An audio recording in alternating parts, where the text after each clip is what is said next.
105,7 Radio Andika. Baik, gatekeeper lagi, email. Saat ini sudah tersambung dengan Dr. Henry Cahyono, SEMA, dosen Prodi Ekonomi, Fakultas Ekonomi Bisnis, Universitas Negeri Surabaya, merespon kenaikan harga BBM jenis Pertamax dan kebijakan yang diambil oleh pemerintah di saat rupiah melemah. Selamat pagi, Pak Henry. Selamat pagi. Pak Henry, ini semua sedang resah karena kenaikan harga Pertamax, terutama dampaknya terhadap masyarakat yang paling terasakan. Itu apa dari pengamatan Pak Henry sejauh ini? Ya, Pertamax mulai kemarin naik ya, 16.050 per liter. Tentu yang paling merasakan itu tentunya kelas menengah ya, di mana kelas menengah itu tidak bisa menikmati BBM bersubsidi seperti Pertalite kan, mereka harus menggunakan Pertamax. Tentu itu akan berdampak pada kelas menengah juga. Selain kelas menengah juga, kalau kita lihat perubahan-perubahan harga beberapa jenis barang itu sudah mulai mengalami kenaikan. Ini selaras ya dengan kenaikan bulan Mei kemarin yang sudah dirilis sekitar 0,28% kenaikan inflasi itu. Kita mulai ada kenaikan harga beberapa barang.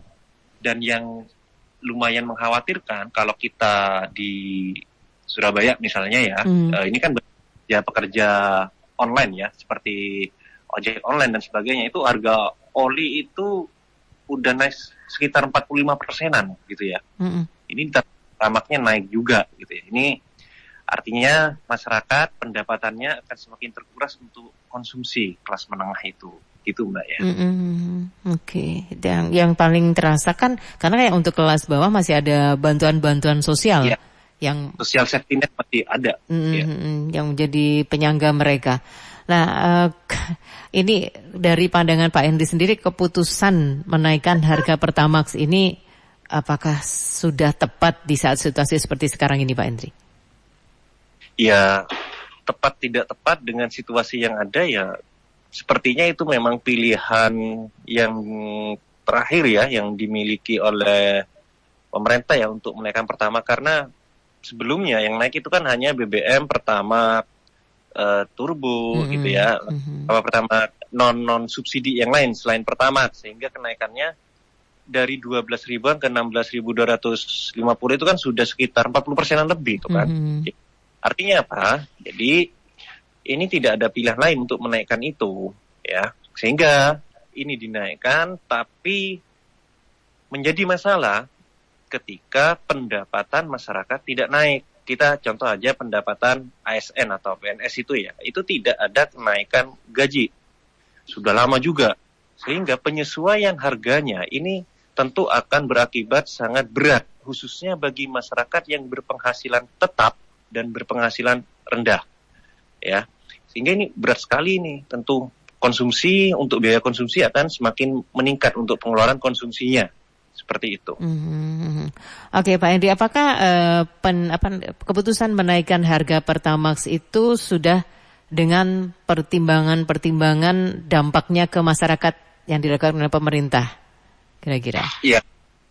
Yang pertama pasti risiko yang dihitung adalah bagaimana harga dunia, minyak dunia ya, dengan kurs kita, ditambah kurs kita yang lagi apes gitu ya, dan melemah, mau tidak mau ya naik gitu kan, karena Pertamax itu kan kita masih impor, dan untuk Indonesia penggunaan Pertamax itu kan sekitar 19.000 sampai 20.000 kiloliter per hari. Kalau setahun itu rata-rata 7 juta kiloliter setahun gitu ya. Jadi memang konsumsi Pertamax kita itu lumayan tinggi sejak adanya aturan bahwa tidak semua kendaraan menggunakan subsidi Pertalite. Ya, sehingga switchingnya itu lumayan gede gitu ya. Konsumsi Pertamax gede, maka permintaan Pertamax gede, ya mau nggak mau jadi supaya tidak jadi beban terus bagi APBN, tidak memberikan subsidi gitu ya. Akhirnya ya mengikuti harga pasar gitu ya. Seperti itu yang terjadi. Oke. Ya, saya sedang bersama dengan Dr. Henry Cahyono SEME, dosen prodi Ekonomi, Fakultas Ekonomi Bisnis Universitas Negeri Surabaya. Tapi kalau setahu kita kan untuk BBM non-subsidi itu harganya akan fluktuatif mengikuti harga minyak dunia. Apakah menurut Pak Henry masih ada harapan nanti Pertamax yang RON 92 ini akan turun kembali? Kita lihat situasinya ya, karena goncangan ini bukan terjadi pada gonjangan internal. Jadi bukan karena posisi domestik kita, enggak. Ini gonjangan eksternal, kondisi di luar negeri, entah itu geopolitik ya, yang menyebabkan ini terjadi. Sebenarnya kalau kita mau tarik lagi data ke belakang, sekitar tahun 2012, 13 atau 22, tahun 2022 waktu itu COVID ya, harga minyak dunia itu tinggi udah, bahkan 2022 itu dari asumsi APBN itu sempat hampir 50% naiknya, hampir 80%-an 2022 itu. Tapi nggak ada kenaikan juga gitu ya. Artinya apa? Ada pengelolaan yang sehat di situ. Keuangan negara, ya. Terus kurs lagi kuat juga. Pengelolaan kursnya bagus, nilai tukar rupiah kita. Sehingga opsi untuk menaikkan itu, kalaupun naik, tidak 40% lebih seperti sekarang gitu ya. Karena kondisinya nilai tukar lagi bagus. Ini masalahnya nilai tukar ini udah terkoreksi luar biasa gitu ya. Di asumsi APBN kan sekitar 16.000, ini sudah sampai 18.100 ya. Bahkan kemarin saya di pusat studi itu ngitung, mensimulasikan kalau dibiarkan seperti ini terus, operasi moneter dari BI sudah habis-habisan kerja BI ini, itu bisa 19.500 kita nanti. Ya. Nah ini luar biasa, Paknya naik lagi nanti gitu ya. Dan ya buat aneh kan, bukan aneh, memang harga itu kan kaku gitu ya. Ketika nanti pertama turun lagi atau harga bahan bakar non subsidi ini diturunkan lagi, belum tentu, termasuk rupiah misalnya menguat lagi, belum tentu harga-harga barang yang sudah terlanjur naik itu akan turun. Ya itu memang ya, di ilmu ekonomi secara makro itu ada teorinya, teori kekakuan harga gitu ya. Tidak ikut turun. Sering kan kita mengalami itu kan. Naiknya cepat, turunnya mana sih? Enggak turun barang beli. Oke. Baik, Pak Henry, lalu apa ini yang harusnya dilakukan oleh pemerintah supaya untuk dalam tanda kutip ya menyelamatkan masyarakat terutama kalangan menengah ya, dengan adanya kenaikan harga Pertamax, rupiah kita melemah, dengan konsekuensi nanti harga-harga barang akan naik. Apa yang perlu dilakukan oleh pemerintah untuk menyelamatkan ekonomi masyarakat? Ya. Kalau kita lihat data bagaimana kelas menengah ini semakin turun ya, dan aspiringnya semakin banyak, yang menuju kelas menengah semakin banyak ya. Kelas menengah ini kan banyak menanggung beban sebenarnya. Yang pertama, mereka itu membayar pajak tapi sedikit mendapat subsidi. Dan juga nggak dapat gitu ya, social safety net-nya nggak dapat gitu ya.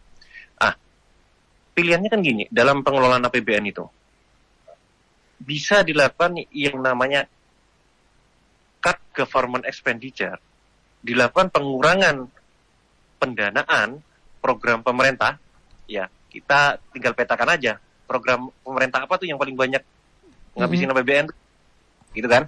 Itu kemudian setelah di-cut, itu ada istilahnya switching, dialihkan untuk perlindungan sosial, karena kondisi ini nggak enak banget gitu ya. Secara ekonomi ini sepertinya kalau kita rasakan, mungkin kita waktu ingat masih COVID 2022, 2001, 2022, itu kita memang kondisi nggak enak, tapi kelas menengah masih dapat banyak bantuan.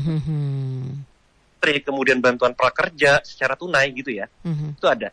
Sekarang ini nggak ada bantuan, pendapatan tetap, harga mulai naik.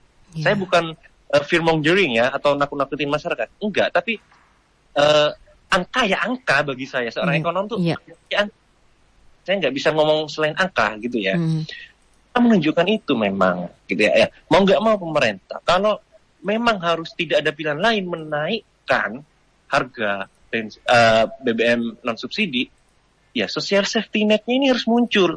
Bayangin ya, kelas menengah ini terjebak dan terhimpit loh. Jadi ketika ada tombol mode bertahan, survivor gitu ya, dia harus mencet mode bertahan sekarang.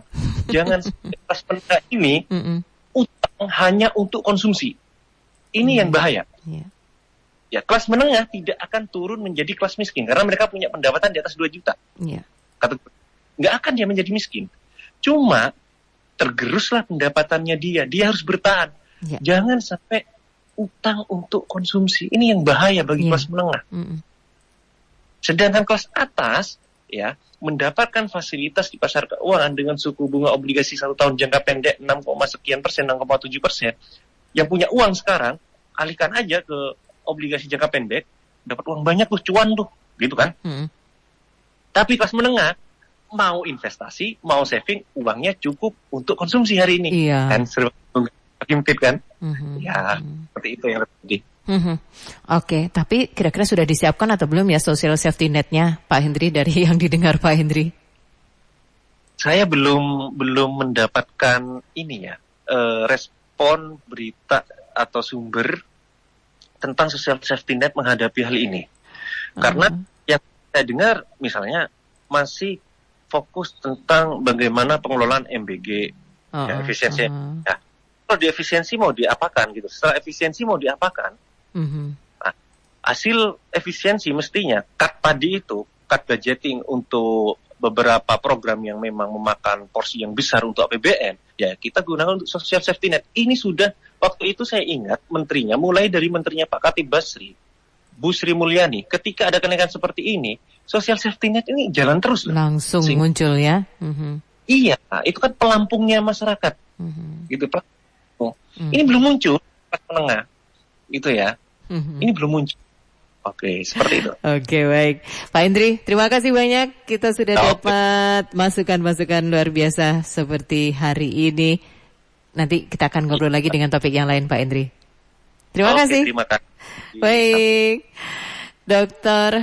Henry Cahyono, SEME, dosen Prodi Ekonomi, Fakultas Ekonomi Bisnis, Universitas Negeri Surabaya. Radio Andika, informasi dan solusi.